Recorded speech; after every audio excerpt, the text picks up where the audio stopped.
Council, good morning. Good morning. Fantastic. So I have the pleasure of bringing you right through to lunch with an energy boosting topic called policy. Woo! Yeah, thank you. Thank you very much, Judge. I appreciate it. My name is Akeelia Lawrence Maitland. I am the Jamaica Diaspora Advisory Board member for the Northeast USA. My fellow advisory board member and other regions won't like me saying that this is the best region in the whole world, the Northeast USA. Come on, my Northeast people, yes, that's right. No offense. And so this session, as your program will have indicated, is about our diaspora policy. As I've heard earlier, the concerns about time, we do apologize for the late start again, but I promise you I will carry you through beautifully to lunchtime at 1 o'clock. Sounds good? With adequate time for discussion. Excellent. Okay, great. And so just to introduce our esteemed panel, I won't go into the bios. You'll get a chance to liaise with them, network, and get information on who our beautiful panels are. But I will actually start towards my very left because our main speaker will be here and will give her a nice, well-rounded introduction. But certainly Canada in the house, represented by Dr. Angel Brown.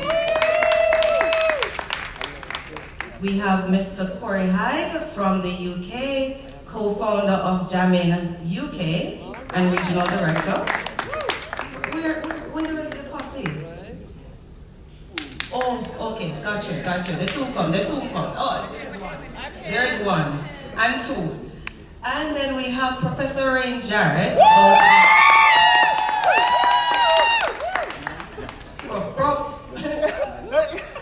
We have Professor Rain Jarrett out of the USA, the loud people. What part of the US?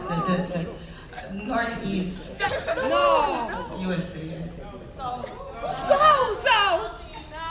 And the sprinkles. Just to give you, before we introduce our main presenter, a sense of the structure of this session, again, because we know so we'll come to talk and discuss and hear from each other, right? We will hear from our main speaker for a few minutes.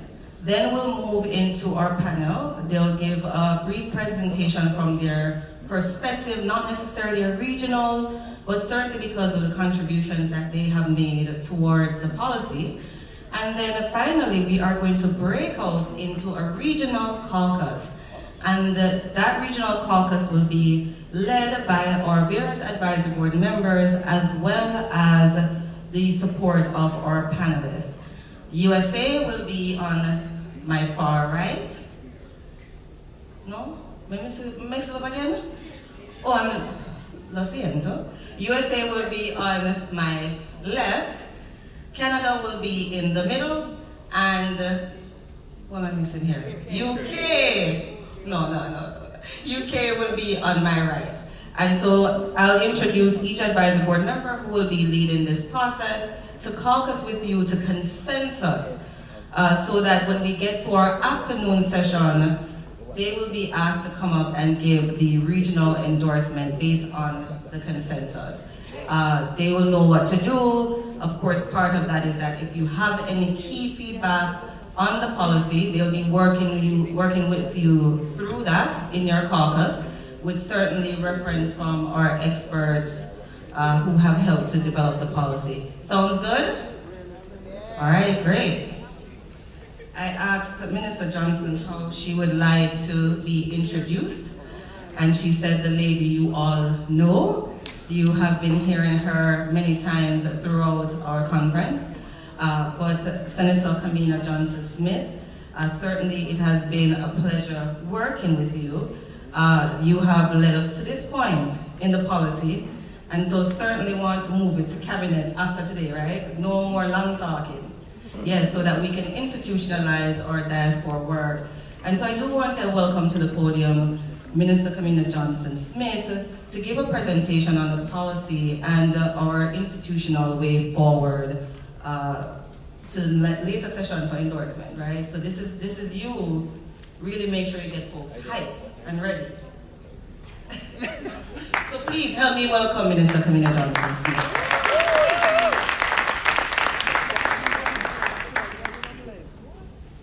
Thank you so much, Madam Moderator. I have to say, when you said this would be the energy charge session on policy, and I heard that loud, I was a little surprised because that's the first time I've ever had that reaction to the word policy. But guess what? We love it. Yes.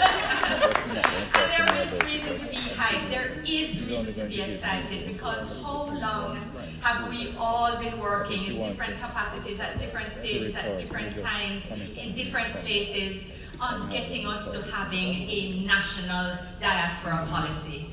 How long? So we are here. So we have to make it count. A lot of work has gone into this. A lot of work has gone into it. There's a PowerPoint presentation that I'm hoping will be up on the screen to just help us through very quickly. While they're doing that, I'll just remind you that we have an open Wi-Fi network, Diaspora Conference. So I invite those of you who want to do so to go to the ministry website. Remember, it's www.mfaft.gov.gn, although I know you know it all already by heart because you have already gone to the website to read the policy. But if you want to follow along, then please just pop on the website. The document is pretty easy to find and you can work your way through as we bring the policy up. I'll just start to remind. So, as I just said, we've been working at this for some time. I inherited a draft policy, a 2015 policy, that was the result of work and consultation. It needed some more work and consultation. What happened is, in 2015, remember, the SDGs were adopted late in 2015. So they weren't necessarily a part of the development of the policy. And although our SDGs are very well aligned with our Vision 2030, it's not quite the same, slightly different approach, and allows for a broadening and deepening of some of the policy underpinnings in a way that will align us going forward, not only in a sustainable way, in the dictionary sense of sustainable, but in a way that aligns us with many of the positionings of international organizations that may be necessary to support us in respect of funding, technical capacity, and other resources that will help us be able to implement the policy successfully. Remember also that Jamaica also passed its national, the Jamaica policy on international migration and development.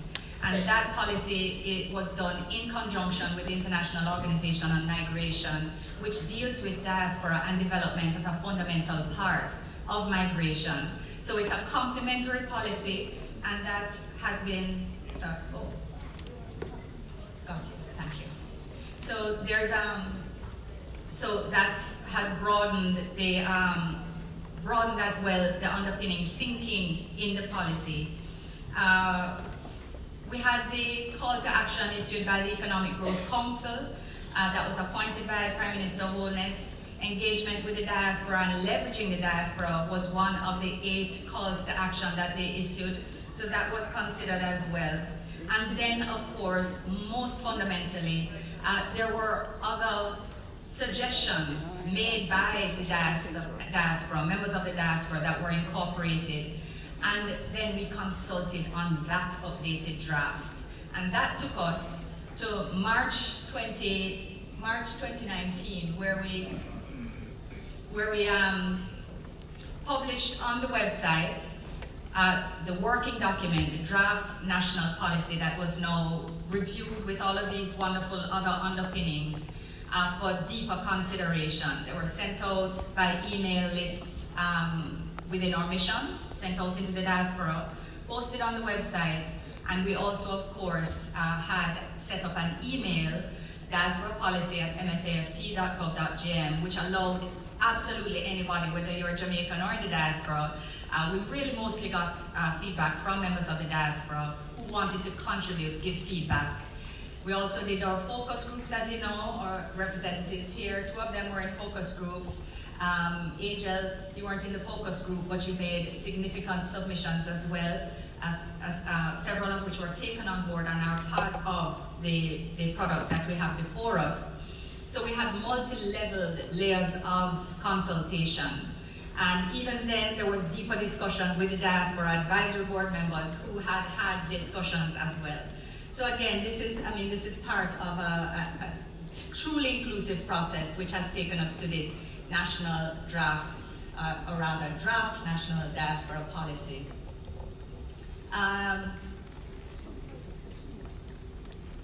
Okay. Point to the back. Well, it seems to be working over there anyway. But so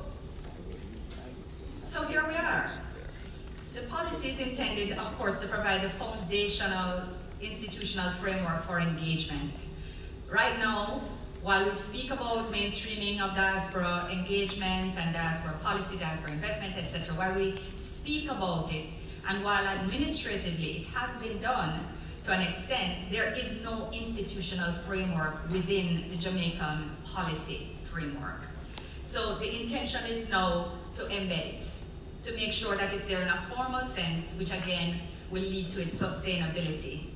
And this we view as embodying the commitment of the government of Jamaica, and that's government of Jamaica across administrations, to the development and well-being of the diaspora.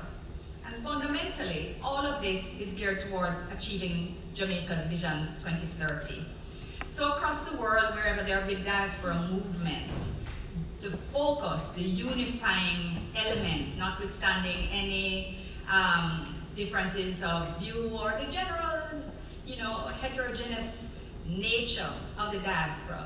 Diaspora is not unidimensional. It's varied and it has its many unique and varied aspects. All of them have all focused on home. That's the unifying element, always. National development, that's where the focus is.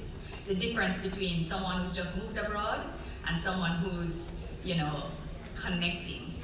That's the unifying force, Jamaica. So Vision 2030 is at the heart of all that we do. And just to remind you very quickly, Vision 2030, the 4 goals, Jamaicans are empowered to achieve their fullest potential. So we take that to mean at home and abroad. Jamaican society is just and cohesive. 3, Jamaican society is prosperous. 4, Jamaica has a healthy natural environment. So they're all fundamentally the underpinnings of the Sustainable Development Goals as well. So in respect of, so why are we doing this? Why do we need this? We need to have an institutional framework which will allow us to develop greater understanding of and response to diaspora challenges. And we need to have a sustainable way to build greater affinity with the younger generation. Some persons may recognize themselves in this photo, which is not chosen by me, but it's one of my favorites, I have to admit. Then there's also the fact that we need a cohesive approach to diaspora engagement. We have to improve communication and coordination, so we need something, a mechanism that, while flexible, will give a platform, a single platform to allow for all of the various branches to have something to connect to. And we need to, of course, as I said before, enhance diaspora contribution to national development as well, because that's part of what everyone works for in the end, in your different ways. So we have policy goals, and I'm just going to note them for the persons who actually, in their mind, they've already agreed, but they never actually read it, because they just don't like reading long, dusty documents, unlike my good friend here, who is genuinely excited at reading policies. So I'm just going to run through them, but again, if you want to follow on the website, please do so. Goal 1 is to increase diaspora engagement and participation in national development. Goal 2, to facilitate and recognize diaspora institutional mechanisms, networks and partnerships. Goal 3, to create an enabling environment to optimize diaspora investment, trade and advocacy.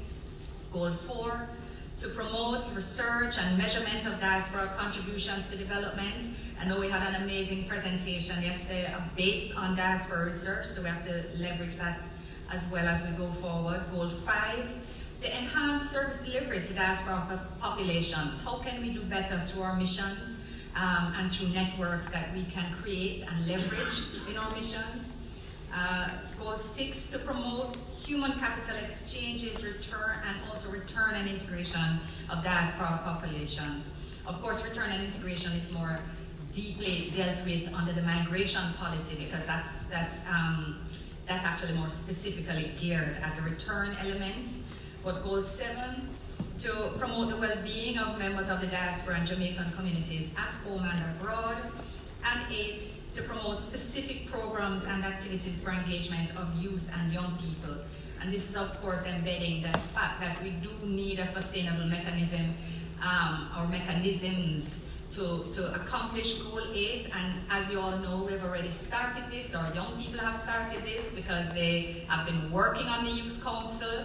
They are coming to you with it today. They had an amazing session yesterday with young people from Jamaica, and they were totally energized. In fact, everyone was totally energized, and not only energized, but on the same page.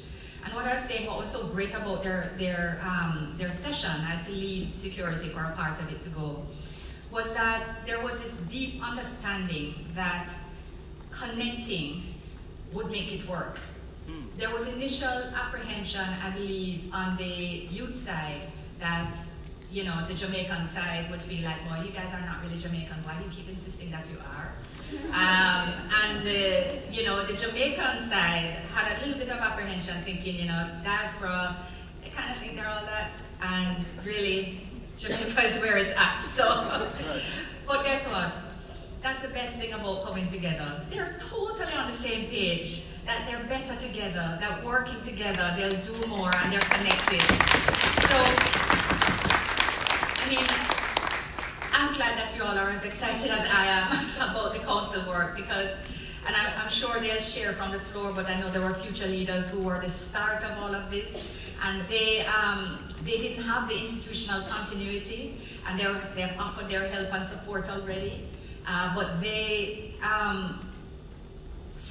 anyway, there's lots happening, and they'll tell you about it. Let me not preempt anybody.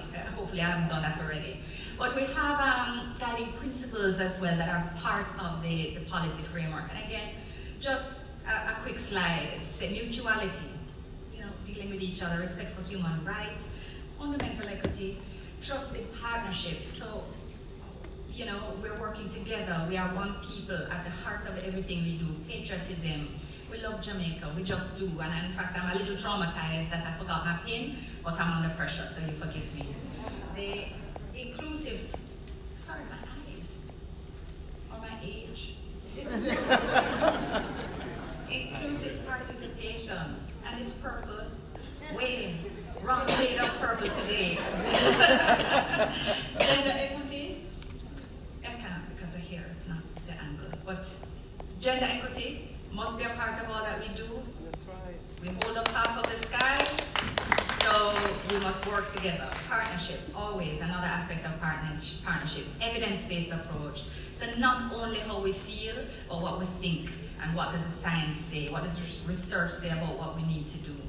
And of course, intergenerational engagement and communication, because of all the reasons that I just mentioned. So we also have thematic areas and strategies, and these are not sub-strategies or action plans. Let me just make that clear. There are 10 thematic areas, and what we've done in the updated version, because I may not have mentioned it earlier, but apart from the version that was done in March, after the focus groups, after the matrix, after the conversations, after the emails, that many emails, And I really have to thank the Foreign Affairs officers who sat down and disaggregated not only the feedback from the meetings, but my chicken scratch notes to make sure that we captured all of the information that was shared in those focus groups, to make sure that we were able to authentically reflect them where appropriate in the document. A lot of people were really ahead of the policy. They're like, yeah, we get that, and we agree. So how are we going to do X, Y, and Z? And we have to say, okay, this is the action plan stage after. This is the way forward under each thematic head. So we're showing how the policy fits together as a document, and then the strategies that are there. So again, this still means that we will have to have legislative action, we'll still have to have sub-strategies and action plans to implement, but this is the very high level thematic areas and strategies set out. So I will just mention a couple of the strategies. Can't go through all, as I said, it's pages 34 to 46, but in respect of socioeconomic engagement and involvement, we'll be looking at implementing policies, programs, and projects that support the building of networks around national priorities. Those will be the aligning elements. And of course, increased use of technology to enable virtual interface, which means more often, more regular, more consistent interface. On the human exchanges, transfers, and philanthropic initiatives, we're of course looking for people-to-people exchanges, whether student, whether academic or professional, and or cultural, what exchanges, strengthening engagement mechanisms with partners and practitioners to fill resource gaps, promoting the visibility of sector and skill-specific groups with the diaspora, so lawyers, security experts, technology, science and innovation, development, very key and often missed in the areas. Arts and culture, you were just speaking about the creative industries. In respect of integration and return, of course, improving awareness and understanding of immigrant and diasporic experience, develop an immigrant support program that provides guidance, direction, and logistical support for settlement in host countries. We know people leave knowing that they want to leave, knowing that conceptually often it is for a better life or to be with family, but the underpinnings of how to make a success of it, how to make a success of it for them and their families, how to know where to go, who to see, and what to do to be, a productive citizen in their chosen host country. Those are things that we need to find a way to better support on the way out and when you reach. So the Ministry of Foreign Affairs is the hub of that, and we are committed to implementing this aspect of the policy. We are working with you to find out the best ways in which we can do that. Of course, in respect of economic inflows of investment and trade, creating an enabling environment to attract diaspora investments.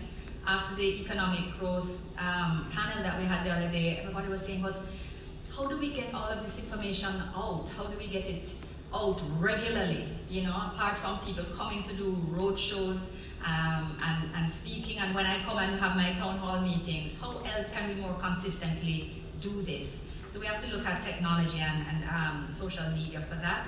But we also have to hear from you as to how best you want to receive the information. So we need to create an environment, an enabling environment for that here from a macroeconomic perspective, but also we need to create the means of sharing and allowing for that consistent and informed engagement. So developing a formalized approach to diaspora trade, and of course, met a great young man yesterday who was telling me that he was here at the policy to create networks because he distributes, and he distributes food, but he buys Jamaican produce from a distributor in the UK, and no, in the US. But he wants to buy directly from Jamaica. He wants to be able to trade directly. Makes every form of economic sense, and it's also, it's good business on both sides, right? So it's another good reason that we're here. We need to create networks to allow for that to happen more effortlessly.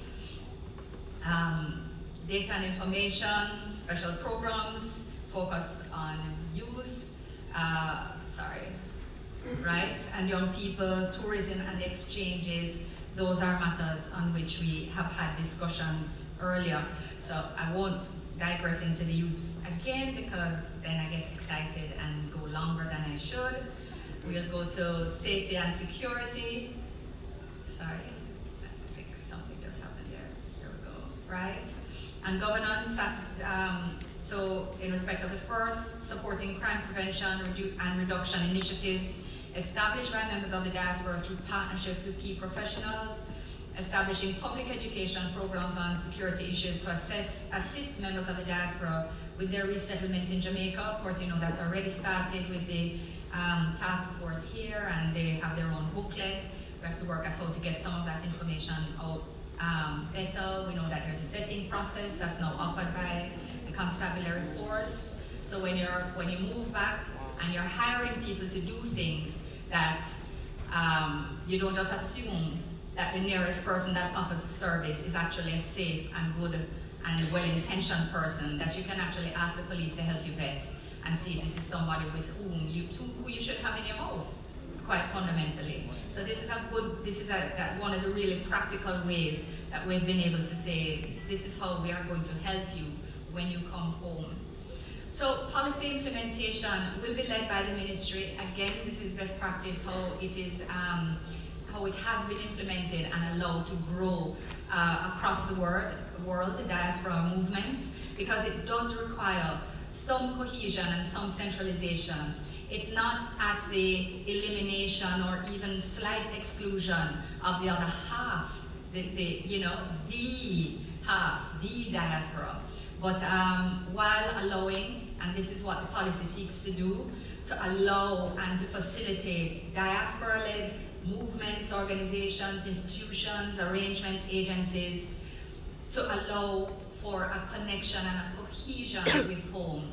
It allows for the solid platform, the foundation that keeps it all together and keeps the purpose aligned.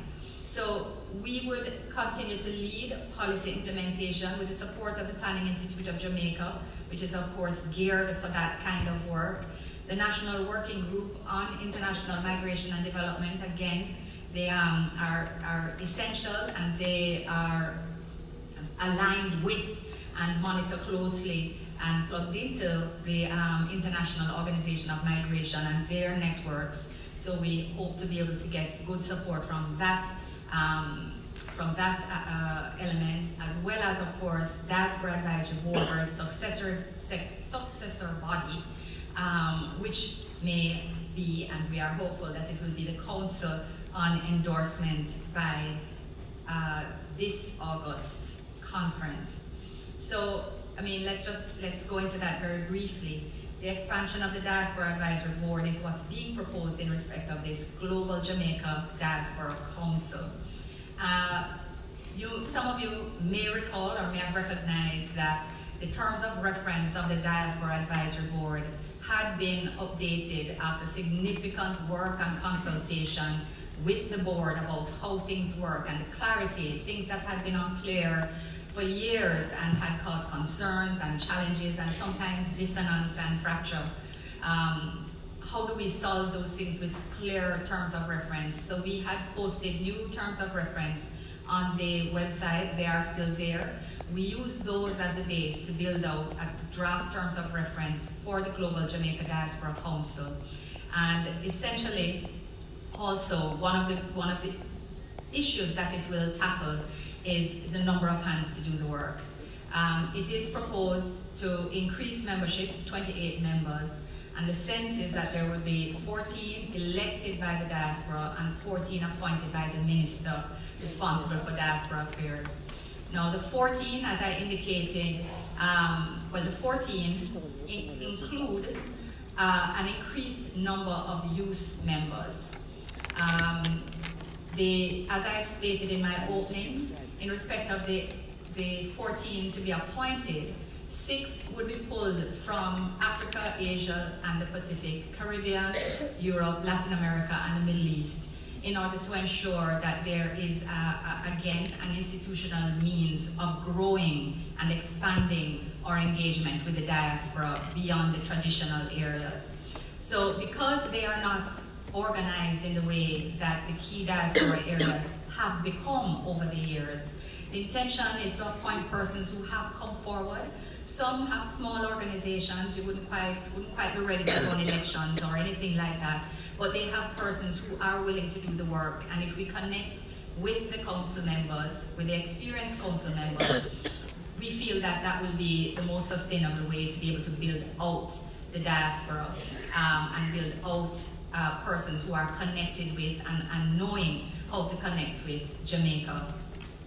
The next element is, of course, looking at sector experts, representatives to be drawn from health, arts, sports, culture, citizen security, developmental expertise, faith-based institutions, education, and commerce.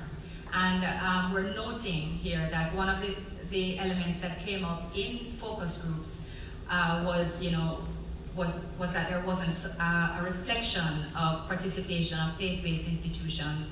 And we've sought to remedy that by including them in the specific sectors represented on the council. And of course, faith-based is large, so we hope to be able to reflect that effectively as we rotate and as different cohorts are elected. And there's one discretionary member. The discretionary member is because you may want to pull on Earl Jarrett, Professor Ying, Don Webby. I don't want to call names because maybe that wouldn't be helpful, but you might have someone who would be of supreme value who understands diaspora and diaspora issues, but it would just be a discretionary appointee who can add value to the work of the council and its body, and that can be flexible with the particular strategic important issues of the diaspora at that time. As a matter of fact, it could even be someone who is focused on institutional funding for SDGs or building out diaspora modalities, someone who has particular expertise who can help based on what it is the council wants to accomplish at any point in time. So that is how that part would work. And what is it intended to do? It's intended to build out the different ways in which we can implement the strategies outlined in the policy. It's intended to interface, engage with more effectively or more broadly with members of the diaspora community. It will have the ability to pull in ad hoc, committee members in order to get the work done. As with the Diaspora Advisory Board, who now engages, also it will be required to regularly meet with Jamaican missions, again for the cohesion and sustainability, guidance as well sometimes, and information, to provide updates to the Vice Chair of Council. So the Chair would be the Minister responsible for Diaspora Affairs, but the Vice Chair would be pulled from the diaspora members or the other members of the council to support the promotion of events within the diaspora and ensure that we're supporting and enabling broader knowledge and therefore broader support in turn. So way forward, how do we do it? I don't know how I'm doing for time, but oh Lord. Endorsement by the Diaspora Advisory Board is we have that in essence, but of course there's a caucus process, so we will hear how that goes. If that is accepted, what we would do is extend the current term of all Diaspora Advisory Board members to be extended for 6 months. Everyone who exists now, who currently serves, has given me their commitment that they are willing to do this. What we anticipate is that it would take us 3 months to just fine-tune the electoral process and documents, and 3 months to actually run the elections for the council. Because we have a process which would allow for the, and it's a 90-day countdown process from the establishment of an independent body that will actually monitor the elections in each area. And what we would end up having is a diaspora board that's elected at the same time now, so that the terms run concurrently and you don't have some of the uncertainties around. You have a cohesive team that works together and then hands over to a new team, so that some of the dissonance that has occurred between experienced members, not so experienced members, etc., that can be worked out. And as I've just said, electoral process.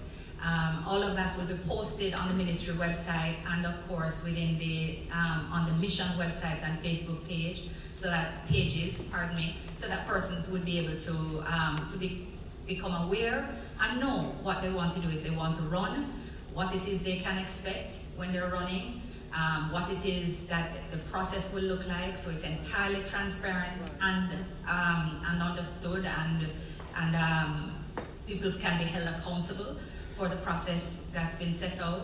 So if we get endorsement by council, by conference today, the next intention would be to, of course, submit to cabinet for approval. That submission requires letters of no objection from all of the ministries of government. That's how it works. All the ministries that are relevant to the policy. Once we have the letters of no objection, then I would take it to cabinet for approval, at which point it can then be tabled in the House of Parliament for debate and passage. So that is what will take us to, thank you, that's what will take us to where we want to be in terms of having a sustainable and sustained and deepened diaspora engagement. The goal that we all fundamentally want to work towards. Thank you so much for your time.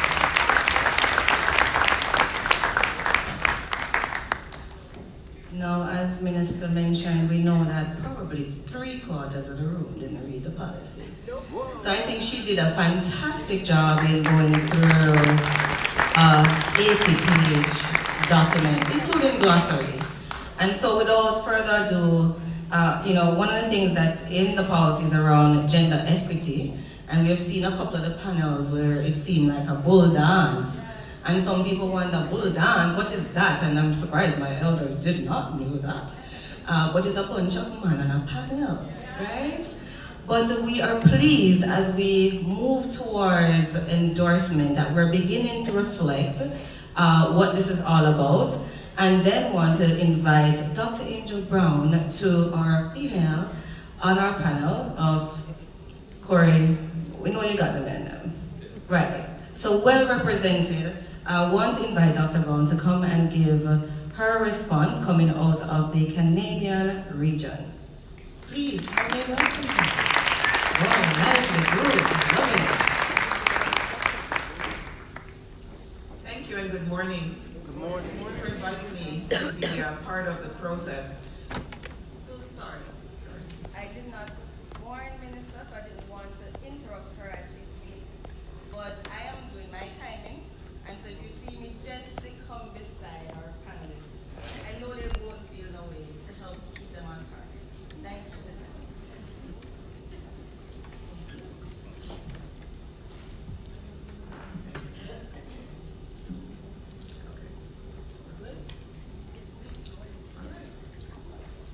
So there is a PowerPoint, and just waiting to see it because it's timed so that I cannot go over 8 minutes.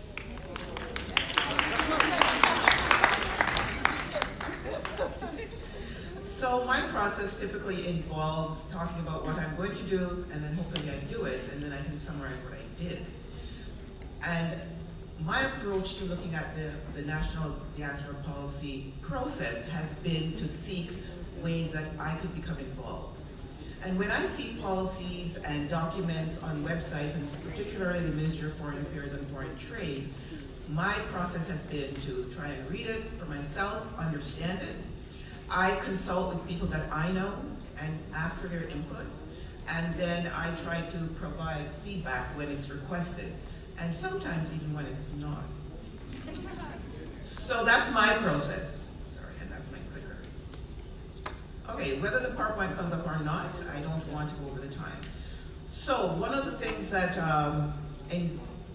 intrigued me about the process, I was here in 2014 as a volunteer with the CUSO, which is our arm of the International Development Service in Canada. They've been in Jamaica for over 55 years. And in that role, I was consulting to the CUSO office, assisting them with engaging with capacity building with some small NGOs all around Jamaica. I had the opportunity to also, I'm a Seventh-day Adventist Christian, acknowledge the Central Jamaica Conference of Seventh-day Adventists that were seeking some consultative input. And I, in fact, had the opportunity on my free time to consult to that conference. So the policy was what I kept putting forward as, well, this is going to be up any minute. That was in 2014. And so in 2015, we saw the process where it got to, and there was a draft. I was anticipating endorsement and the next step, and then we had elections and we had a new government. And so it was my job to see to it then. I kept a close eye on this policy because I saw the role and how that would assist, especially the Central Jamaica Conference, in some of the ways that it wanted to engage with the diaspora. And so that's how I became involved.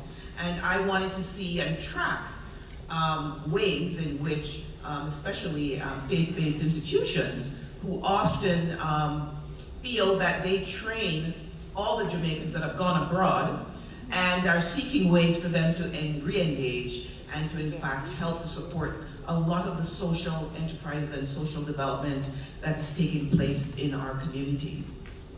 And so while I looked at the implementation of the SDGs, and I loved how the sustainable goals and everything came together, I sort of said to myself, well, we're talking about people, planet, prosperity, and peace, but really partnerships was the key to how I got engaged. And so my engagement allowed me to then enable the local Jamaican organization to empower their communities. So I sort of look at that three-pronged approach, that in the diaspora, I'm helping to engage others, to enable as many local communities to become empowered to build their own community development. And until local communities take ownership of recognizing that we are all Jamaicans, and we want to help in the diaspora, we won't have those conversations where a Jamaican who newly arrived in Canada or a Jamaican that I meet at the airport for some reason believes that I'm not Jamaican. So I left Jamaica 54 years ago, and I've always been Jamaican. In fact, anyone who knows me in the diaspora, they see me first, and I introduce myself as a Jamaican who lives in Canada. Wow. And often when we acknowledge what our Jamaicans in Canada are doing, for example, Dr. Gerban Fearon, a product of Jamaica, is the president of Brock University, and one of his first acts was to come and partner with UTEC to help with staff development and to partner with UE to create a center about Caribbean education. And so I'm just wanting to show my sort of model of engagement, enabling, and then empowerment. And so that's what I want to sort of leave with you today. Telling the story about Central Jamaica, though, I am here as a volunteer to assist in mobilizing and bringing up to the current standards of the Early Childhood Commission, the 17 of the 150 early childhood schools that are run by the Central Jamaica Conference as a pilot to inspire all of us to find ways to reconnect with our communities and remember where it started. Early literacy, as we heard all conference long, we can help the primary, we can help tertiary, and we can help everyone. But you know what? It starts with the parents and early learning and all of this wonderful digital future that we can't even envision.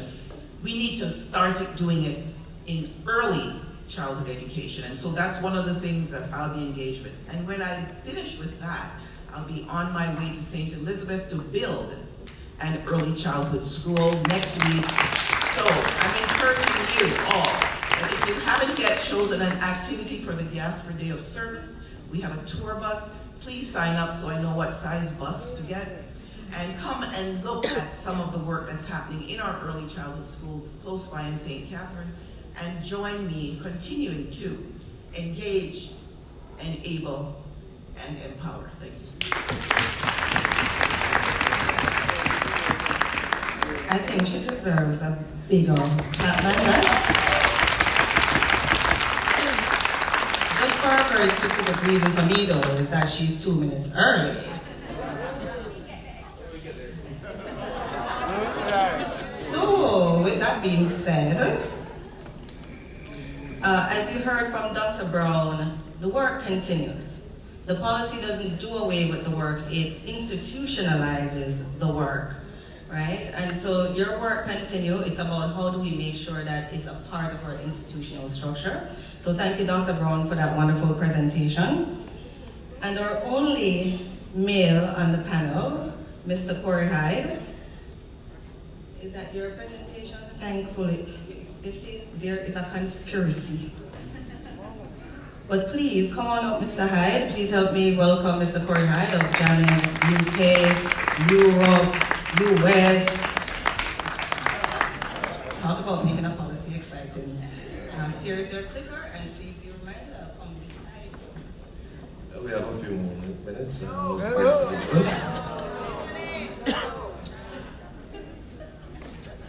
Hello.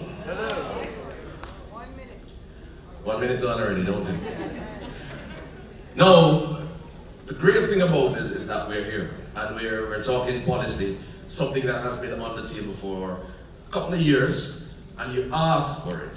It's now being delivered, and I want you to just digest, and then when it's ready to be action, you fall in place. Because you are the reason why this policy is in place. Engagement. We all label our conferences as talk shops. No, we're going to put some action in the thing right now. So, that's for conference. Put your hands in the air like this for me, please. We're going to the left right now. Left. Right. Left. Right. Left. Right. Ready for the policy? Are we ready? Good.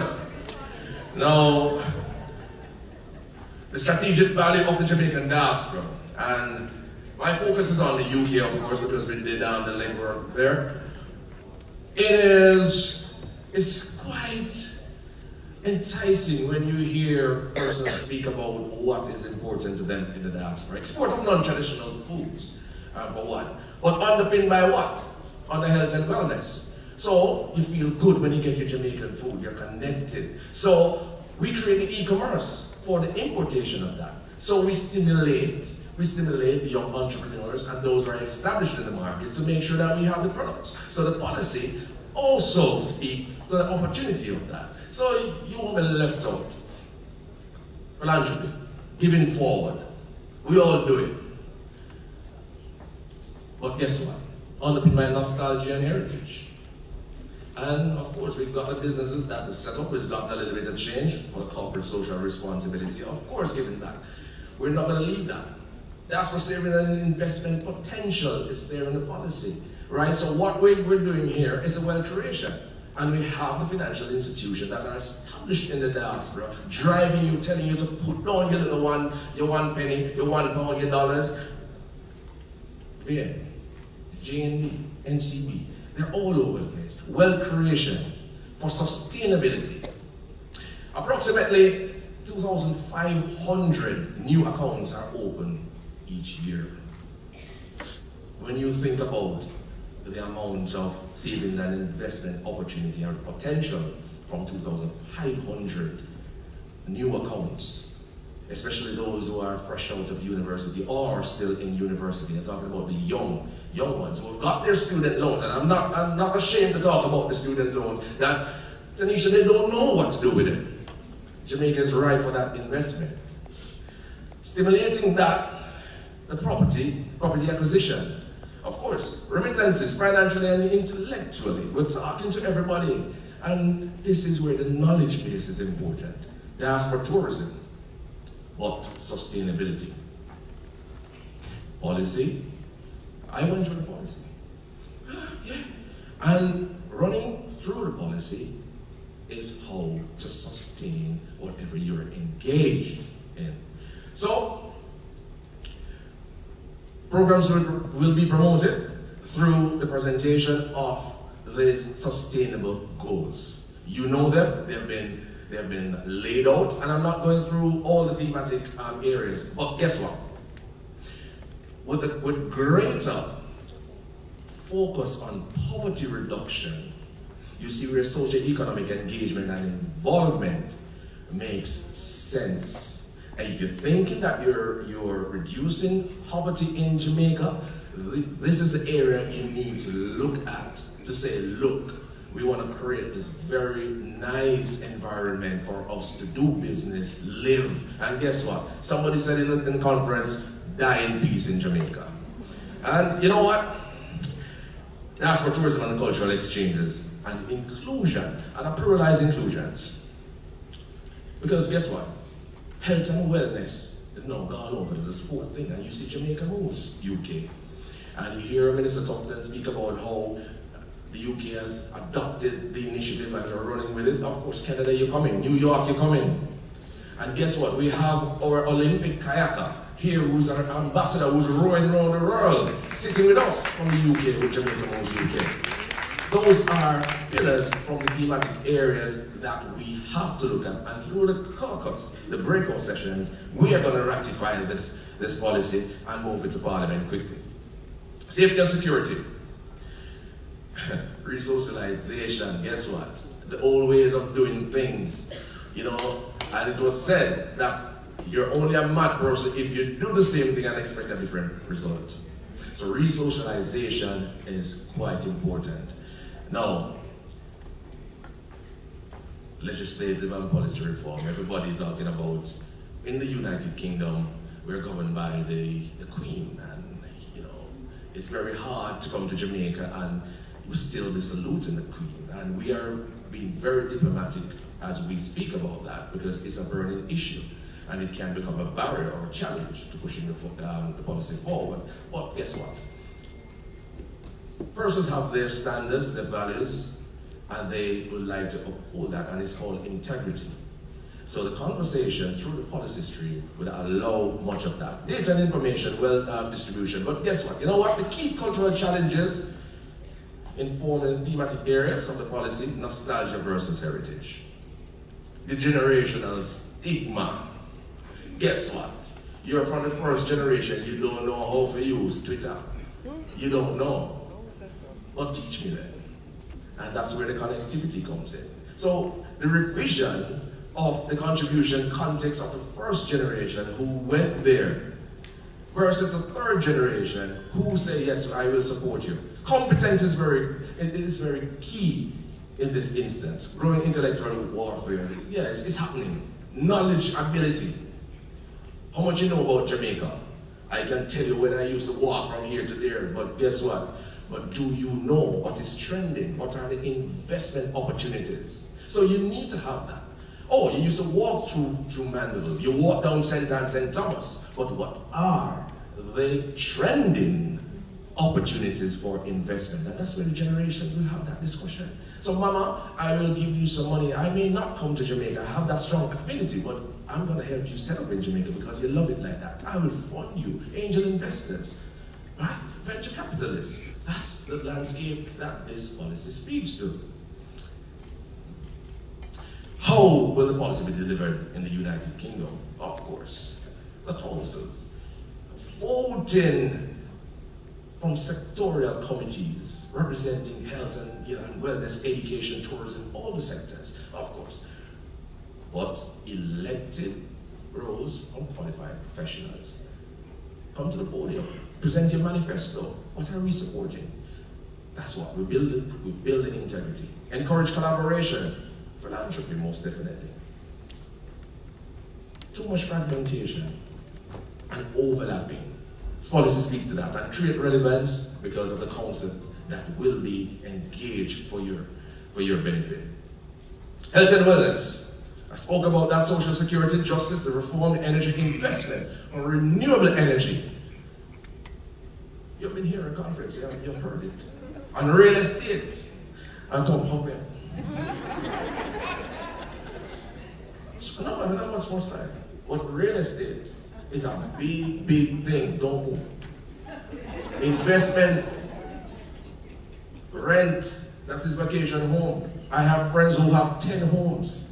And through the program, Bridget, they are now renting to their friends and making in excess of £3,000 per week.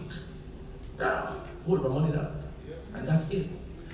Now, you saw how Diaspora tourism work? You see the e-commerce of it, the Killian? I think our audience see that we can do something next time. Of course. You see where TPD go there? Right? That falls under education. That informs the interest from the United Kingdom. Yeah, health and wellness. For the next slide. All right. And see the pillars there? The roadmap that the policy sits on. Give the youthful UK professionals the chance to be groomed and mentored in the governance and representative roles needed for the cohesion of skill investment, trade facilitation, along with the policy sustainability. Clap for that one. And for the young people. And I will end on this. You know why? Somebody said synergy? Senating. You see the Senating here? This is a conversation I had with financial heads and how this can be harnessed. Whether the sender pays a percentage or the receiver pays a percentage, or the Senating, and that may have, you take care of the fees, man. You know, I will not go to the remittance office and I pay the fees. I go and send it and you deal with the fees. So, you got the Zoom, the Jane Money Transfer, Western Union, MoneyGram, and Rare that can deal with that from the technological point of view online. So Senating, who's the Senating? Senating. Yeah man, and you don't have to pay the fees. The receiver will pay the fees. Thank you very much.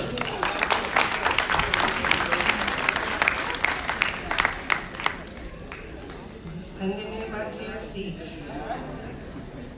Thank you, Mr. Hyde. Appreciate that very lively presentation and a good summary of some of the positions in the UK, which will come out a little bit more in caucus. And certainly without further ado, so although I talk about gender, I think there is a generational representation on the stage as well, right? Yes, yes. We have our young people, we have our age-out young people from 2009, we have big youth. I was told to say big youth. And boy, Minister, you and I, we fall somewhere in between all of that. So please welcome, not just from a US, sharing some of our US perspective, but Professor Rain Jarrett, who has worked closely with our young people as well in the creation of the Youth Council. So please help me welcome Professor Rain Jarrett.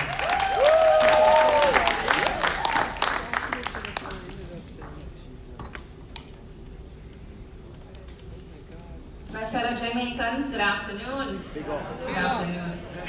I've been asked by the Minister to provide my thoughts on the policy in general and on areas that I believe should be brought to the forefront. I presented at the Youth Council Forum yesterday, and I will be integrating a few of those points because I think that they're very important. In the interest of time, I'm just going to read my remarks so that we stay on point. So as Jamaicans, nation building is a part of our responsibility and a part of our national pride. We love Jamaica, we're proud of our country and our heritage, and leaving the land of our birth does not change that love for Jamaica. I think we can all agree. Jamaica is a part of who we are. It's the reason why we do what we do, and quite frankly, it's the reason that we're here, right? And ever since we've had migration, we have had Jamaicans giving back, and I'd like to say giving forward. Yes, yes. Now that Leslie Samuels has made that point term a thing.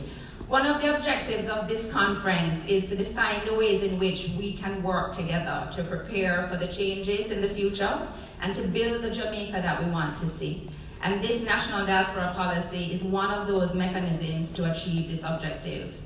And many of here today have dedicated our time or energy or resources over the decades as an indication of our true commitment to this country, our steadfast commitment. But in my experience over the years, I've seen many of us who have worked tirelessly express some frustrations that we're grappling with. The same issues that keep coming up, discussing the same grievances and stumbling over the same challenges, right? I mentioned this in the forum. So as members of the diaspora, we have grappled with this fragmentation in our efforts and this lack of organization and communication and, quite frankly, ineffective leadership and disengagement. And so some of the vital questions become, how do we create and streamline the voice of the general diaspora community? How do we ensure that everyone who wants to be included are included? How do we leverage the power of the 3 million Jamaicans who exist in these diaspora communities and ensure the sustainability while doing so? And so this policy aspires to provide a framework, as Minister said, where we can create solutions around these issues. And so the policy, and policy in general, is an essential component in an attempt to organize, galvanize, and effect change. Policy is also important because it helps to ensure the consistency in the efforts to achieve any objective. And I commend Minister Johnson-Smith for her insightful leadership and in acknowledging the importance of a national diaspora policy. And as an attorney, it is clear why, right? A policy is the epitome of change. It is a way of acknowledging the importance of certain matters and solidifying the value of the issues presented in the policy. And so one of the aims of this policy, again, is to establish that institutionalized framework for the coordinated engagement of the work that we've been doing. And the policy is a strategic approach for engagement, which is what I believe we have been missing throughout the decades of our engagement. And so the policy, I believe, will help to provide that structure for sustainability for the work that we've been doing within our communities, and is an effort for the diaspora to have a targeted strategic approach. The policy also represents a national attitude which prioritizes the work that we've been doing. And the fact that we're here today discussing the adoption of this policy represents a crucial moment in the history of diaspora engagement. And as I mentioned yesterday, it's a benchmark moment for us, not only for members of the diaspora, but for Jamaicans in general. And so this is a very important and well-welcomed change, Minister, in the attitude of the leadership of our country. And now we need to work on educating the Jamaican people on the value of galvanizing and harnessing the value of the power of the diaspora. So I would like to officially say that as a member of the Southeast Diaspora and a leader within my diaspora community, that I wholeheartedly support the implementation of this national diaspora policy as a mechanism to achieve the coordination, the organization, the legitimacy, and the sustainability of diaspora movements in our efforts. To the government, I would like to say that this approach to engage the diaspora needs to epitomize the basic principles of sustainability, which include inclusion, cohesive organization, accountability, successive leadership, transparency, and true partnership, where stakeholders are equally represented. Without these, we are walking on an unstable foundation. And I'm happy to say that the policy encompasses these principles. We also need to take an interlinkages approach as we continue to move forward. And this approach should be anchored within diaspora communities, but we also need to acknowledge the importance of partnering with government as a way to achieve this legitimacy of our work. The private sector is also an important part of the landscape of our social structure, and so we have to engage with the private sector to help support the succession and the success of the implementation of the policy. We've talked a lot about inclusion. The diaspora movement, to be quite frank, has been criticized as an elitist, academic-based movement. We heard it mentioned in our youth forum. And the intentionality or unintentional disenfranchisement of Jamaicans within the diaspora, this has always been an issue for us. And while education has been a vehicle for mobility and a pathway for leadership within our diaspora communities, we need to change this perception among Jamaicans that it is an elitist movement. The policy needs to be vast, it needs to be far-reaching, and it must connect with all the Jamaicans within the diaspora communities. Minister likes to reference this as a high-level policy, and high-level not meaning based on academic achievement, but high-level meaning all-encompassing. Relatability and effective communication are very important in reaching this objective. And if we want to continue with this movement in a way that touches all Jamaicans in the diaspora, then we must have representation and leadership within the movement that includes and encompasses all people in the diaspora. Inclusion has long been a core principle of mine in my life, and I know it's a core value for the Minister as well. And I would like to acknowledge you, Minister, and commend you and thank you for your vigorous efforts in trying to work towards achieving true inclusion. I really appreciate that.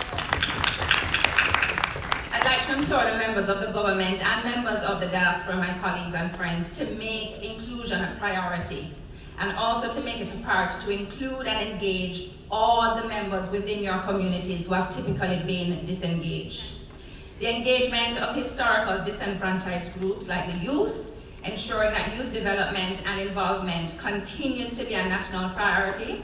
And I would like to thank some of the older generation of the diaspora community leaders who have made their support of the younger generation quite apparent and who have pledged their continued support in youth engagement. I met with a lady in the bathroom yesterday and she said, I love the work we're now doing. And I said, we thank you for your support, right? Because we can't do this alone. We need to rely on the knowledge of the older generation who have created this pathway for us.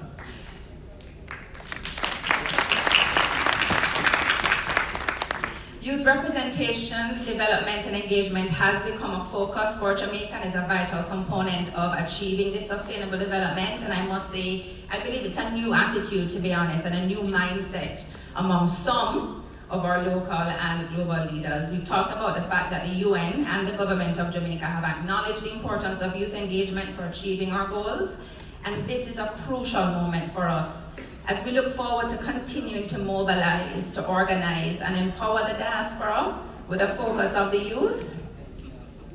Both in our diaspora and in Jamaica, I'd like to remind the change makers in the room that there is no way that you can do something for us without us.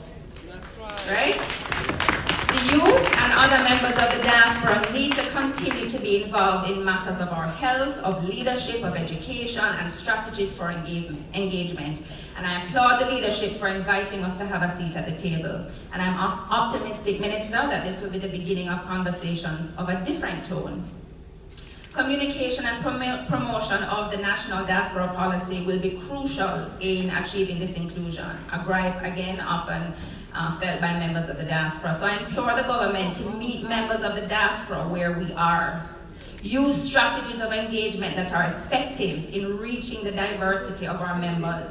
Right? Very important. Can I have 2 minutes? It's a long time I work with this opportunity. 2 minutes. Conclusion. All right. Two important things, and then I'll close. I'd like to remind the government that the diaspora is a body which operates on our own rhythm. Fluidity is important, and as my friend Marlon Hill says, Jamaicans don't like to be herded. Right, Marlon? We need to continue to have the freedom to move in and out of the movement, right? To engage with it as we see fit. And I encourage you to do so with an iron fist government. Not get caught up in the bureaucratic and archaic ideologies, but to be open to a fresh approach, one that epitomizes true partnership.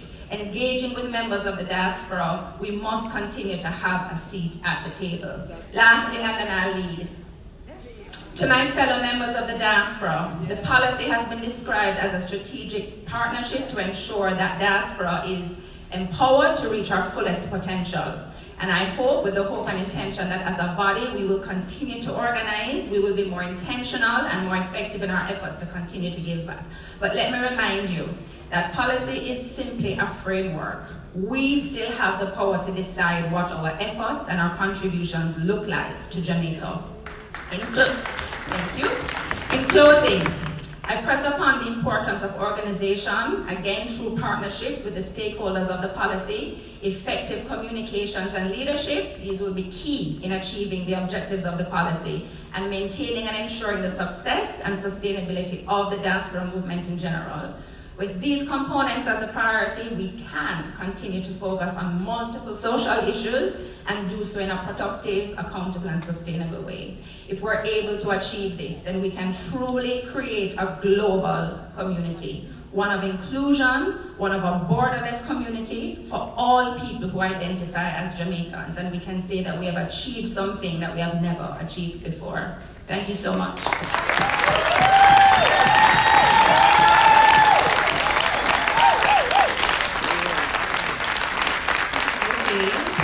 What happens when you include young people at the table. Great things happen. And, you know, again, just from an institutional knowledge standpoint that Rain had mentioned, I have known Professor Jarrett since our 2009 Future Leaders Conference. So same thing with Corey Hyde, our first Future Leader Conference. I see Nathaniel Pete in the room, Tanisha Westcars, Mr. David Mullins here, David Mullins, and Celine Walker, who was from the 2009 Future Leaders Conference. Dr. Lisa Suarez, who just received her PhD. And so please give them, because we are remaining as part of the process. Please stand, please stand. I've been told to ask you to please stand, Celine. Yes, Celine, please stand, so that your adult allies can give you a resounding round of applause for sticking with the process and continuing to represent the future of our country and participation in national development. So the floor is open for Q&A. But your program says 1 o'clock is lunchtime. So I'll take your Q&A through to 1 o'clock lunchtime. And if you're so inclined, you can caucus with your advisory board members, or you can go to lunch. But when we come back later on, those advisory board members will be given your regional response. Yes, I will. We're to caucus. US on the left, Canada in the middle, and UK to the right, Tanisha. I'm sorry. Oh, yes, yes. And yes. Oh, yes, 15 minutes. So we'll take you through to 1:10. First question. I'll take it from. Oh, yes, please go ahead, sir. It's Steve Stevenson to the Minister. Welcome, Mr. Stevenson. Policy Goal 7 talks about promoting the well-being of Jamaican in the diaspora. My question is, how will the government support the victims of the Windrush, separate from the UK support that already exists? All right, so morning, first of all, and thank you for your question. So as you would know, through our mission in the United Kingdom and from the ministry side, once we became aware of the issue, not only was the High Commission involved directly in the consultations and in the lobbying and the pressing for a compensation scheme, as has been done over the last year. You'd recall Prime Minister Holness taking the public platforms in the United Kingdom, in the margins of the Commonwealth Heads of Government meeting last year, to speak about fairness in his meeting with Prime Minister May, etc., and to press for the compensation scheme, which has now existed. We also reached out here from the ministry on the Jamaica side to let persons know and to encourage people to reach out to persons who might be part of the Windrush scheme, who might have either been prejudiced or who might be entitled to compensation, to let them know that they can come to us for information and advice, and they too, and they also so do on the UK side. So that's the kind of support we've been given. We've reviewed the draft terms of reference when they were put out first by Mr. Ford, QC, who led the consultation process. the Attorney General's chambers and the Ministry of Justice, along with Foreign Affairs, reviewed and sent substantive comments back to the Home Office, and most of them were taken on board in the implementation of the scheme, which is how we ended up with elements like it not being capped, that the priority areas under which compensation will be allowed, although they are not limited to them, etc. So we have given institutional support and continue to provide information and direction where it is requested of us. Minister, thank you. Can I just say, 20 years ago, I was the author of a book on the Windrush generation entitled Coal Arrival, Life in a Second Homeland. I think the book needs to be republished now. We'll look out for that, Mr. Stevenson. Thanks for sharing that with us. Thank you. I'll go with the lady on my right. Good afternoon. My name is Denise McCallum-Curry, and I'm representing the Northern California Jamaican community. I was one of the lucky recipients of the original draft, which I read in detail, and I was also fortunate to get the revision. So I have a couple of questions. In the first draft, there was opportunity for feedback. I've read this one, and there's some things that I couldn't find, so I'm thinking it was written out. Do you have an email address that you can give? Because the Jamaicans I know are interested, we're not here. So I'd like to have the opportunity to circulate the revision and also provide feedback. Sure, you can still use the Diaspora policy at mfaft.gov.gm. We haven't shut it down, it's just that we had to give a deadline so that we'd be able to we'd have the time to pull it together in time for conference. So if you have questions, feel free to send them to that email, diasporapolicy@mfaft.gov.gm. So I actually used that for my initial feedback and it bounced. So when? It's supposed to be worked since I've been here, the early part of this week. So is it when we check on that? We'll check. So, right, if you would speak with one of the team members but you sent it, I understand you sent it to Mr. Downer after. We'll just check on that if maybe it was a server issue. Okay. All right. And then lastly, is there going to be an opportunity, either my paper feedback or website or some electronic feedback for the overall annual conference this week? There's supposed to be a survey, is there? There is supposed to be a survey, yes. So for some of us that might be leaving, because I'm flying out tomorrow, can I get a copy of it told where I can go provide the feedback? it will be electronically distributed. To all registrants. Okay, thank you. Thank you. Mr. Brown? Thank you. I'm Kevin Brown, Chair of the Jamaican Diaspora UK. First of all, can I thank the Senator and her team at the Ministry of Foreign Affairs for getting the policy to where it is.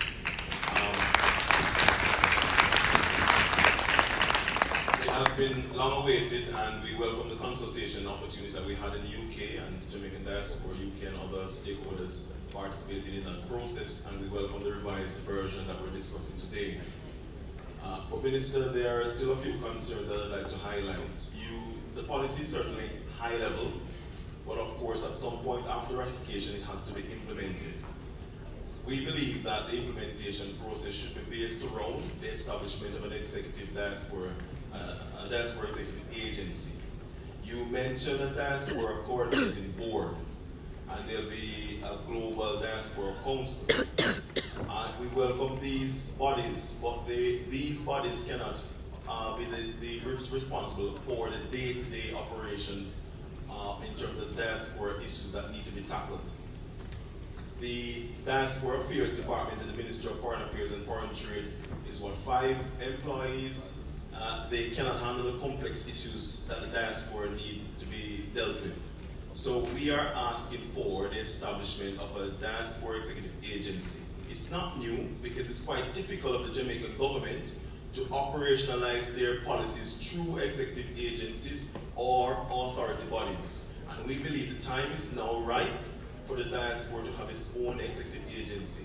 In the policy, of course, it is stated that you will investigate the feasibility, but we're saying that actually we now need to just agree that this is the way forward.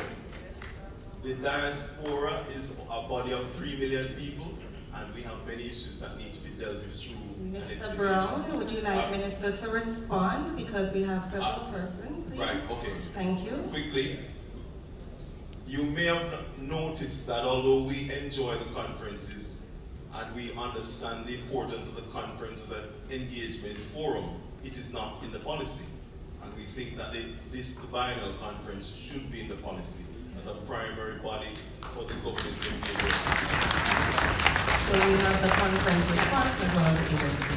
So thanks very much for that intervention. So I'll start with the last first. So the suggestion that you've made is actually a suggestion that was picked up on by the Diaspora Advisory Board. And at our meeting on Sunday, we worked on language to include that very thing. So in the final policy that we'll seek endorsement on, or rather the additional concept that will be incorporated will reference the conference. I wonder if I can find it here in all of my papers where the language had been put. Yes. I'm just looking if I have this part here easily referenced. I don't, unfortunately. This one. Right, okay, all right. So in respect of, on page 52, on the section 5.1, thank you so much, Mr. Downer, for reminding me. On the 5.1, on the diaspora, we are going to insert the following text as a new paragraph, that meeting, and I quote, meeting in conference, regional or otherwise, will remain an integral means of diaspora consultation and engagement. Now, we haven't called it the biennial conference because policies must, in their nature, be sufficiently flexible to allow the diaspora to say that we want it to be something else, or we want conference to be in the regions only. We don't want it in Jamaica anymore. We want to all be able to come, and we want the region to rotate because that's what we think is better. We have to allow for the flexibility of that. That's not what is being proposed here now, but just to say that that language has been put in that way to allow for your change of concept or our continued use of the existing mechanisms. In respect of an executive agency, the establishment of an executive agency, yes, we've provided for the feasibility therein to be assessed. While there is and has been a long-standing policy of the Jamaican government to establish executive agencies to implement policies, the fact is that that is now counter to Jamaican government policy. We are in a stage of rationalization and reduction of executive agencies. We have 163, I think, executive agencies compared to a very low GDP versus maybe 50 in Singapore compared to a very high GDP. So part of what we've been doing is rationalizing government to move responsibilities either back within core ministries and focusing on public sector efficiency, because what you'll recall as well is that executive agencies started to be a means to work around inefficiencies that were in the public sector. What we are saying is we need an effective, efficient core public sector and to reduce the number of extra agencies so we cut down the cost of administration and we focus on delivering value and services to our people. So the use of our missions overseas are our key means of reaching out to the diaspora in their home locations. That's the existing mechanism. So what we need to do is improve the ways in which we reach out and the assurance to persons that when they come to us, they are on Jamaican soil. So even if you are undocumented, you are unregularized, you need advice, you are on Jamaican soil when you come to us, and therefore we are a safe space for you to come and get guidance. We need that information to be out more, we need our services to be out more. But the creation of an executive agency may not necessarily be an immediate action that I would say we will take to implement this policy. The proposed way forward was stated in my last few slides, and I hope that as a body we can coalesce around the reasonableness of setting a foundation, moving forward, using our existing mechanisms, and building out from there. How can we use what we have more effectively, rather than creating another institution and weakening what exists? And thank you. Madam Larky. Good afternoon. I'm Cardinal Lardy from the Northeast USA. I am the immediate past president of the Union of Jamaican Alumni Associations, aka UJA, and I do not have a question, but feel it is important that UJA makes their statement. We represent, according to the draft, 1/5 of the organizations mentioned. And although we may not agree with every word and every step and every mechanism, we would like to let you know that UJA believes in the policy, believes there should be a policy, warts and all, and we wholeheartedly support it and look forward to all the upgrades, responses to the questions, and we'll do our best to work, as is the goal or purpose, with the rest of the diaspora organizations, particularly in the Jamaica Diaspora Northeast USA. Straight out of the Northeast. Thank you very much. Yes, please go ahead. Sharon Paris Chambers, Carrick Newsroom. Thank you, Minister, for your leadership, and thank all the presenters here today. I've listened to brilliant presentations, and going forward, I'd like to continue to follow the work and the outcome of this conference. So will the ministry's website, or is there a ministry channel of communication, as Professor Jarrett called for inclusiveness and communication from diaspora persons globally to communicate and give their inputs? What is the communication vehicle that we will use to follow the growth, the policy, the vision, the policy growth, and the outcome of the policy discussions that we're having here? What is the communication channel? Well, our missions overseas, our Diaspora Advisory Board, or its successor body, the Council, certainly continued engagement and our continued use of social media. We want to strengthen the use of ICT within our missions and consulates general overseas, so that they can have, well, I would say, a more effective means of communicating information in a seamless way to members of the diaspora. There is a chapter in the policy around monitoring and evaluation. It is intended that the policy itself will be reviewed, and at that stage, at that juncture, in addition to what will be the general work, because remember, the policy is a framework. As Professor Jarrett clearly stated, the work doesn't stop, the work continues. And I think Angel, you said it too, the policy is the institutional means, it's a framework, the work continues, and as it does through our missions and through the ministry. May I make a point, Madam Moderator? You're more than welcome, thank you. Just before the next one, when you, Kevin, when you made your intervention, you mentioned the Diaspora Coordinating Board. And I just wanted to clarify that this is actually another amendment that's been made. It's now Diaspora Coordinating Body, little d, little c, little b, because really the intention is not to have layer upon layer upon layer so that we know, not cohesive. It was to represent that there will have to be a body that will do the work. And whether it is the council or whether it is something else is determined to be the appropriate body, in due course, there will have to be a body that coordinates. So I wanted to clarify that for you. Thank you. Thank you, Minister. So we have 3 individuals standing. After the 3 individuals will caucus. And again, those who are interested in remaining for the caucus, please do. If not, you can move to lunch. But a couple of quick announcements, I'm sorry.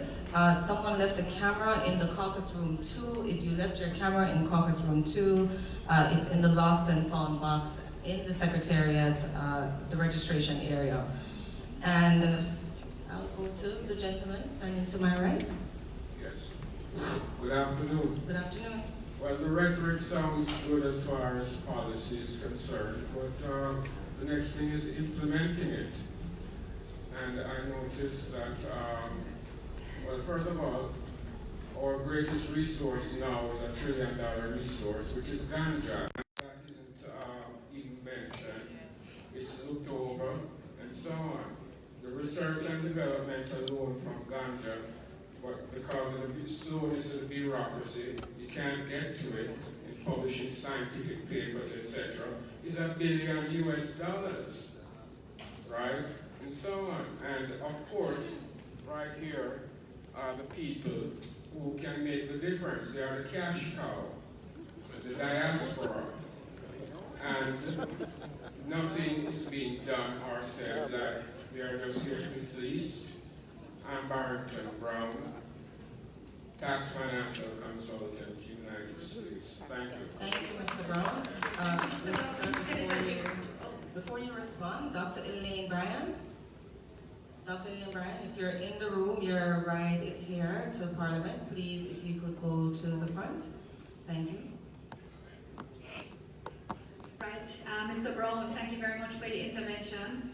And I would love to hear any suggestions you do have as a tax financial analyst. It sounds like you have a fair bit of expertise in areas in which you could always use guidance.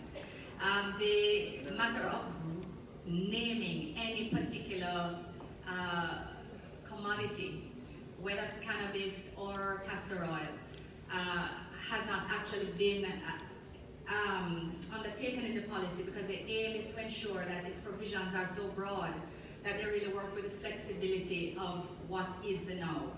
So there will need to be implementation, there will need to be created means of funding, and there's reference to that in the policy, but there's no specific reference to cannabis, you are correct.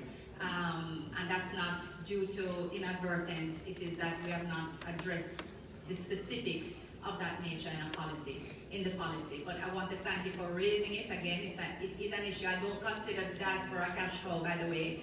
But what I do think is that we do have resources within the diaspora, people who can lobby and advocate for our interests in respect of protection of correspondent banking relationships, which are at risk with matters that are related to the banking of ganja money, the banking of licit ganja money, not illicit, but the licit funds.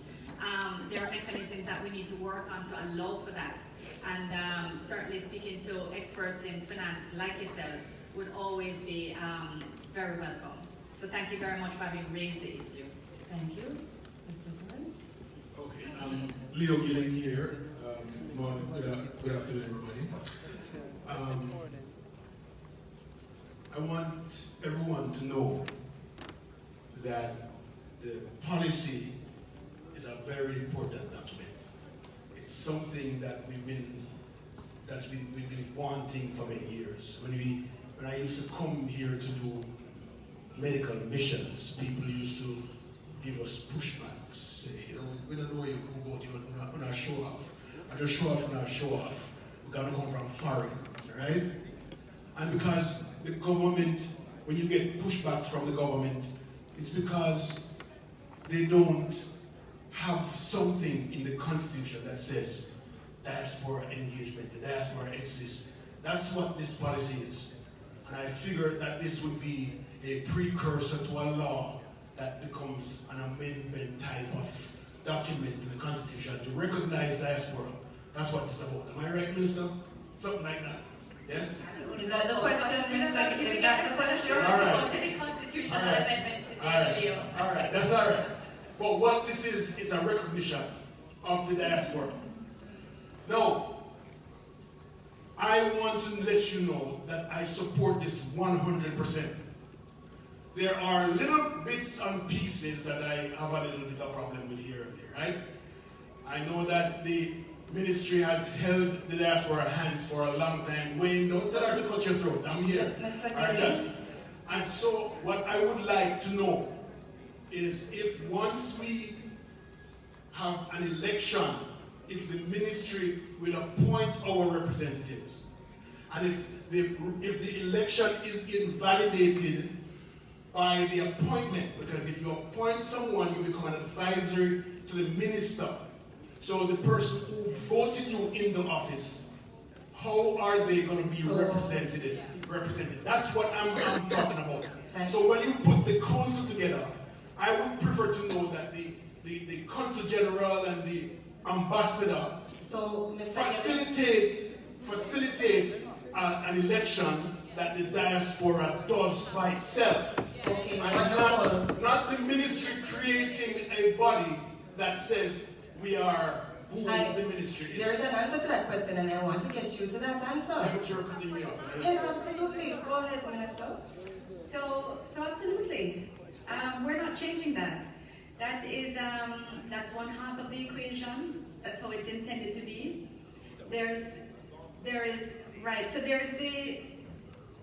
the clarity that will be brought with the setting up of the concept, or rather when we post the concept note, if we do get endorsement of the concept and the terms of reference, which are very clear, that the election process takes place in the diaspora for 40 members.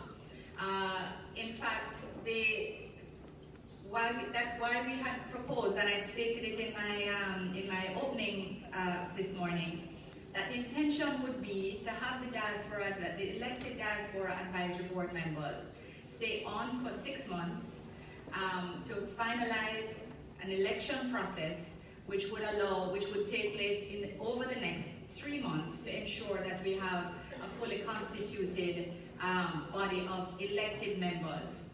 The concept in respect of the appointed members is that they would be, the proposed list would then be put to the elected members for review, and then we would confirm the council as a body. So it would have to be a phased process, and I really want to thank you for that question because it has allowed me to expand on this. I was, constrained by time, and these are the types of issues that can also come up more in your caucus. We have to be able to implement, once you agree with the concept, the framework as it has been set out in terms of the sectors and the sectors and regions on the appointed side, and then the election, which remains the same. I think there is one element, Madam Moderator, if the ladies who are standing will just give me 1 more minute to clarify. And this is an issue in relation to how the proposed Diaspora Youth Council and the Global Council will work together. You'll recall when you look at the concept of the DAB, which the approved terms of reference for the DAB online, that is carried forward for the council, and that has an increased number of youth representatives. These map directly to the country leaders that are being proposed by the young people for their council. What we would propose to inaugurate that process and to give the young people the support that they would need is that we will, if endorsed by a conference, appoint the current conveners of the inaugural Youth Council, so the young people who have been working over the past year to try to pull together the concept note, the framework, the terms of reference, that essentially their work will now be, good work is always rewarded by more work. Their work would now be that they would be appointed as the new young leaders and de facto, so they would be the heads of the inaugural Youth Council, and they would therefore be the de facto youth leaders represented on the Global Jamaica Diaspora Council. That way, the Diaspora Council can give the young people the support that they require in the rollout of the Youth Council. The young people can remain connected and ensure cohesion in terms of the guidance and using the information mechanisms that will be coming through the structure that exists between the council and the ministry, so that we can give the institutional support that they need to survive, and that we actually have a body that is primed for engagement and expansion. So that's what is being proposed. And again, Leo, I don't see you. Thank you. Yeah, but you have to be present so that I can be speaking and engaging you. So just to share with you, I really want to thank you for allowing me to bring out those details, which again will help not only discussions in caucus, but when we return for the endorsement process, because you'll have a comfort that great thought has actually been given to how the bodies will work together and how we will actually use them to implement the policy. Thank you.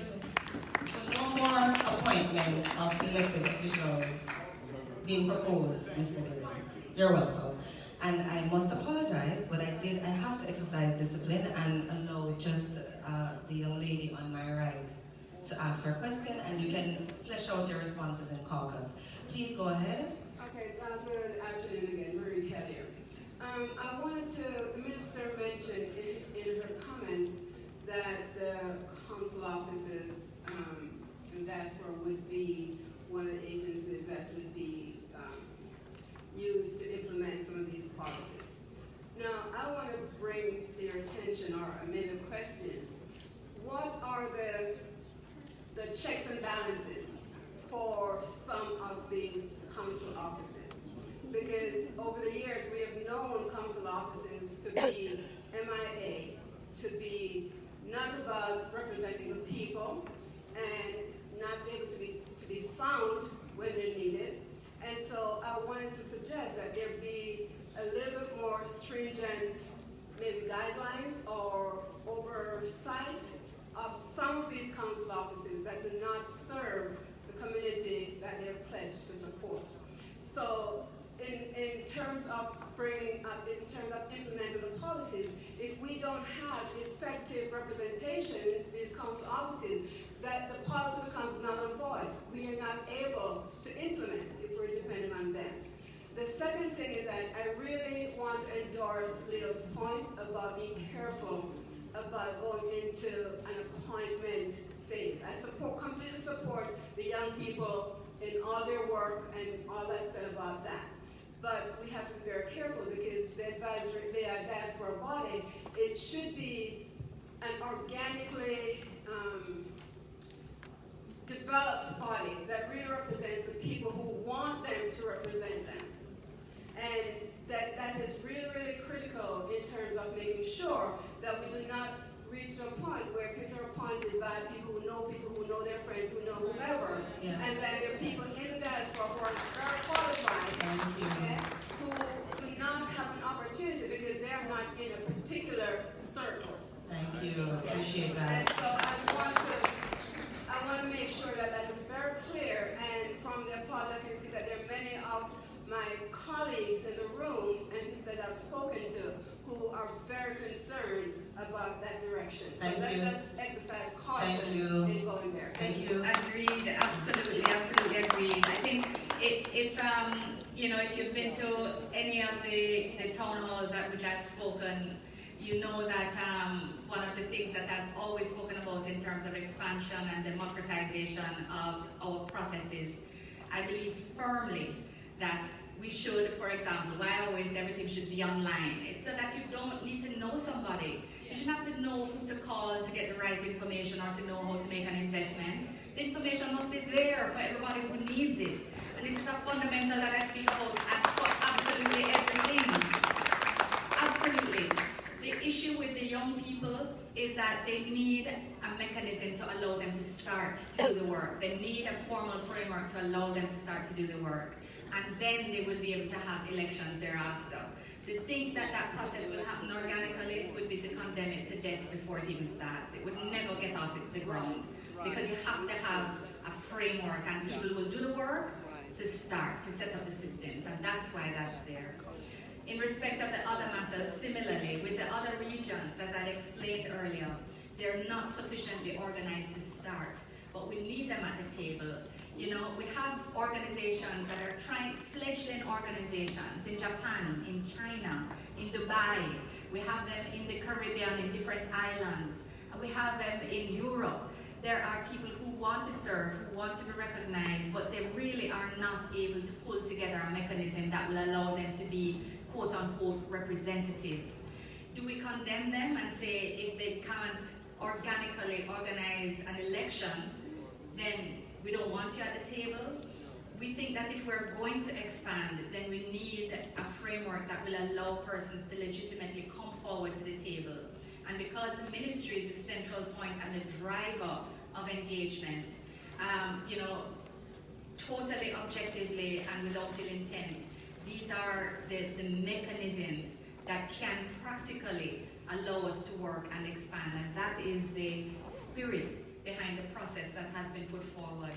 Your words of caution, duly noted, because I mean, there is a risk in embedding a nature of an appointment, but the intention is that as bodies grow and expand, then they will be able to have their own, and policy has the breadth to allow for where organizations have now manifested themselves and are now strong enough that they can then have their own electoral process, and that is how they will make it to the board, and then you reconfigure how your regions or your sectors are engaged and represented.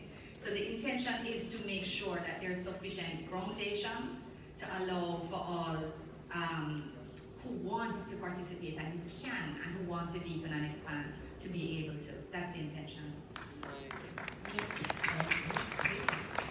Minister, can you clarify or provide distinction on honorary consuls versus consul general? Because I think the question came from one of your team to just provide that clarity to Kelly's question. Sure. Honorary consuls are appointed under the Vienna, well, I mean, all diplomatic relations are established under the Vienna Convention, but a consulate general is the level between, sorry, that's not the question. The question would be the issue of accountability. That's what you're raising, not what they are. I don't think that's the question. The question is what are they, it actually wasn't a question so much as a request that we ensure that there is greater oversight and accountability of our consulate general or consular appointments. Honorary. Yes, so I will take it as an action point to discuss with the permanent secretary how it is we look at the mechanisms that we have for this. Exactly. Sure. Thank you, Minister. Panel, I know you've been looking wonderful up there without any questions asked of you. But thank you for your... So the Minister will be leaving us shortly and will be back later. We're going to move into caucus, but again, feel free to take care of yourself and have lunch. The US will be on this side, Mr. Wade Golden, Dr. Francis, and Ms. Jarrett, Professor Jarrett.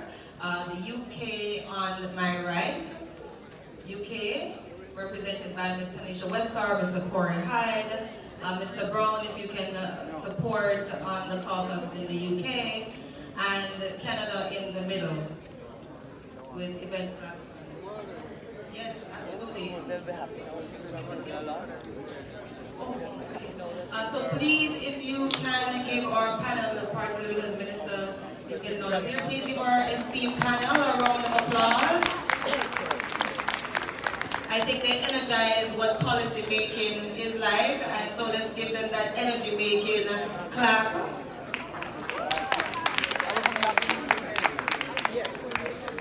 And as we do some photo op, if the regions can please move into caucus. A couple of announcements.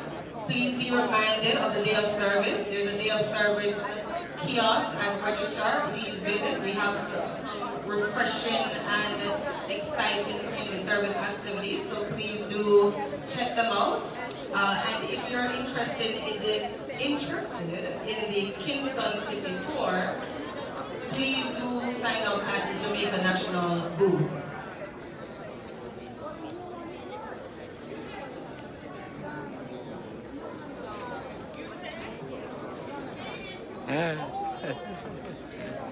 Reverend, I need to come, you know. Yeah? To come between you 2 and 5. You're on today? Yes. Please do. Yeah, so the UK needs to be on this side.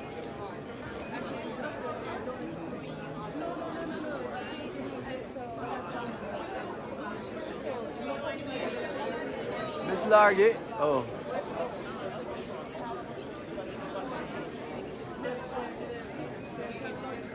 Lunchtime.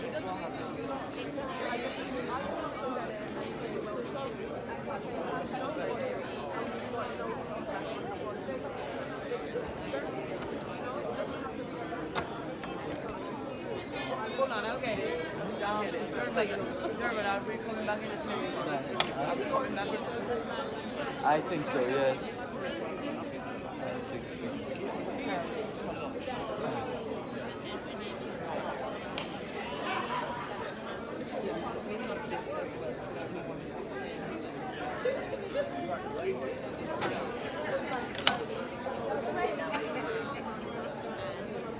Mr. J. I